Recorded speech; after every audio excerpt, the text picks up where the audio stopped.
ਤੁਸੀਂ ਦੇਖ ਰਹੇ ਹੋ ਵਾਇਸ ਆਫ ਪੰਜਾਬ ਟੀਵੀ ਆਵਾਜ਼ ਤੁਹਾਡੀ ਕਲਮ ਸਾਡੀ। ਕਾਰਗਿਲ ਯੁੱਧ ਦੌਰਾਨ ਜਵਾਨਾਂ ਦੀ ਬਹਾਦਰੀ ਦੇ ਅਨੇਕਾਂ ਹੀ ਕਿੱਸੇ ਹਨ ਜਿਨ੍ਹਾਂ ਨੂੰ ਭੁਲਾਇਆ ਨਹੀਂ ਜਾ ਸਕਦਾ।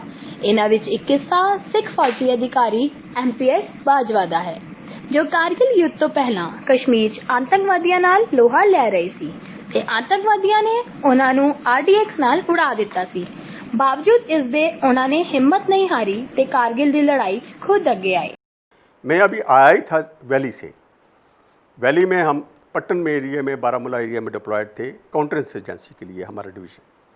और उसमें एक साल पहले 98 14 अगस्त में मैं ज़ख्मी हो गया था एक इनकाउंटर में जो टेररिस्ट के साथ, और उसके बाद उन्होंने RDX के साथ मेरे को उड़ा दिया था, जो कि मैं 1 महीना हॉस्पिटल में रह के 48 स्टिचेस के बाद दोबारा आके उनको सॉर्ट आउट किया, ठीक ठाक करके उसके बाद साथ ही कारगिल लड़ाई शुरू हो गई और मैं दोबारा फिट होके आप वॉलंटियर किया कि मैं कारगिल लड़ाई में जाऊंगा। कारगिल पहुंचने तो बाद जदों उन्होंने टाइगर हिल ते कब्जा करने का हुक्म मिलिया तो उन्होंने दस्सिया कि इस तो पहला भारतीय सेना वालों 2 हमले हैं जो असफल हो चुके सन ते उन्होंने फिर श्री गुरु गोबिंद सिंह जी के शब्द याद किए। ये थी मेरी कहानी कारगिल की यहाँ शुरुआत की। अभी आया टाइगर हिल का ऑपरेशन का टास्क। जब भी मेरे को टास्क मिला और मैं आके रात को मैं पहुँचा था और नेक्स्ट डे मॉर्निंग में मैंने टाइगर हिल की तरफ देखा। एक बड़ा मजेस्टिक फीचर है।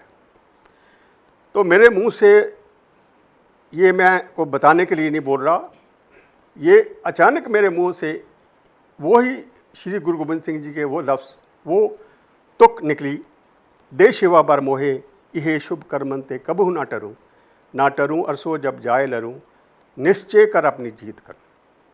जो निश्चय, दृढ़ निश्चय होता है किसी काम करने का, जीत करने का, वो हर काम के लिए, हर एक आदमी के लिए, हर इंसान के लिए बहुत ज़रूरी है। और वही निश्चय मैंने पहले दिन ही किया था कि ये टाइगर हिल नहीं लेना मैंने। इस तो बाद उन्होंने फौजी अधिकारी नूं अपना प्लान दस्या ते पंजाबी च ऐ क्या। किसी भी कॉस्ट पे आपको मैं बताना ज़रूरी समझूंगा कि 3 अटैक टाइगर हिल पे उससे पहले फेल हो गए थे। उस समय 8 सिख ताज़ी आई थी, किस वजह से हुए थे, क्यों हुआ था, मैं उसमें जाना नहीं चाहता। 8 सिख ऑलरेडी डिप्लॉयड थी और 25 आदमी अपने गोवा के बैठी थी। दूसरी पलटन जो मेरे को मिली वो 18 ग्रेनेडियर्स थी, जो कि टॉलोलिंग की बैटल पहले लड़ चुकी थी और गुमरी एरिया में नीचे आके रेस्ट कर रही थी। उनके 60 आदमी कैजुअल्टीज हो चुके थे। और आप अभी समझ सकते हो कि एक पलटन वो थी जो कि आसपास डिप्लॉयड थी, जिसको मैं ऊपर चढ़ा नहीं सकता था, यूज़ नहीं कर सकता, सिर्फ फोम बेस की तरह इस्तेमाल कर सकता था। और दूसरी एक ही पलटन थी मेरे पास जो कि 18 ग्रेनेडियर्स थी और टास्क टाइगर हिल था। पर जब मंसूबा बनाना है, जो मेरी प्लान थी वो एक बहुत ही कठिन प्लान थी, जो कि राइट साइड से मैंने लेफ्टिनेंट बलवान को और योगेंद्र यादव को चढ़ाया पहाड़ों के ऊपर। पहले तो सब सोचते रहे कि शायद प्लान काम ना आए, पर मैंने कहा कि जो यही प्लान अगर काम आई तो यही आएगी, क्यों जो जितनी देर मैं सबसे ऊपर छत को कब्ज़ा नहीं कर लेता, चोटी के ऊपर कब्ज़ा नहीं कर लेता, उतनी देर मेरे को चैन नहीं है। मैं नीचे से ऊपर नहीं जाना चाहता, मैं ऊपर से नीचे आऊँगा। खैर उनको प्लान उन्होंने बोला ठीक है आप करके दिखाओ। भगवान की मैं समझता हूँ कि एक बहुत बड़ी कृपा है उस ईश्वर की। हमने यज्ञ शुरू किया 18 ग्रेनेडियर्स के लिए।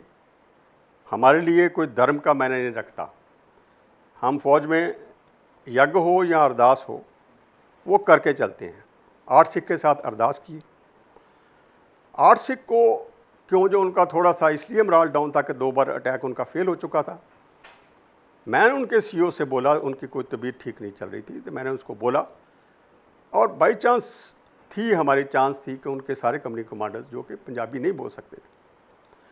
सो मैंने बोला कि मेरे को एक चांस दो, मैं एज ए कमांडर आपके डायरेक्टली आपके ट्रुप्स के साथ बातचीत कर सकूं, क्यों जो मेरी बोली समझते हैं और मैं समझा सकता हूं। मैंने उनको बोला और सूबेदार मेजर को मैंने बुला के बोला कि साहब हुन टाइम आ गया, ਹੁਣ ਜਿਹੜੀ ਇੱਜ਼ਤ ਹੈ ਦੇਸ਼ ਦੀ ਔਰ ਤੁਹਾਡੀ ਆਪਣੀ ਪਲਟਨ ਦੀ, ਇਹ ਇੱਜ਼ਤ ਨੂੰ ਕਾਇਮ ਰੱਖਣਾ ਹੈ ਔਰ ਇਹ ਵਟਾਂ ਨਹੀਂ ਲੱਗਣ ਦੇਣਾ। ਤੁਸੀਂ ਪਹਿਲੇ 2 ਵਾਰੀ ਆਏ ਹੋ, ਐਤਕੀ ਜਿਹੜਾ ਹੈਗਾ ਤੁਸੀਂ ਆਪਣੇ ਬੰਦੇ ਤਿਆਰ ਰੱਖਣੇ ਨੇ। ਉਹਨਾਂ ਨੇ ਕਿਹਾ ਕਿ ਤੁਹਾਨੂੰ ਮੈਂ ਇਸਤੇਮਾਲ ਨਾ ਕਰਾਂ, ਪਰ ਮੈਂ ਤੁਹਾਡੇ 60 ਬੰਦੇ ਜਾਂ 50 ਜਾਂ 60 ਬੰਦੇ ਦੇ ਵਿੱਚ ਮੈਨੂੰ ਚਾਹੀਦੇ ਨੇ, ਜਿਹੜੇ ਕਿ ਮੈਂ CEO ਨੂੰ ਵੀ ਕਿਹਾ ਔਰ ਜਿਹੜੇ ਕਿ ਉੱਪਰ ਜਾ ਕੇ ਇਹ ਜਕਾਰੇ ਜਿਹੜੇ ਕਹਿ ਰਹੇ ਸੀ ਕਿ ਥੱਲੇ ਫੇਂਟ ਅਟੈਕ ਨੀਚੇ ਕਰੋਗੇ, ਇਹ ਜਕਾਰਾ ਜਾ ਕੇ ਉੱਪਰ ਗੂੰਜੇਗਾ ਟਾਈਗਰ ਹਿੱਲ 'ਤੇ। ਇਹ 'ਚ ਤੁਹਾਨੂੰ ਕੋਈ ਸ਼ੱਕ ਨਹੀਂ ਹੋਣਾ ਚਾਹੀਦਾ।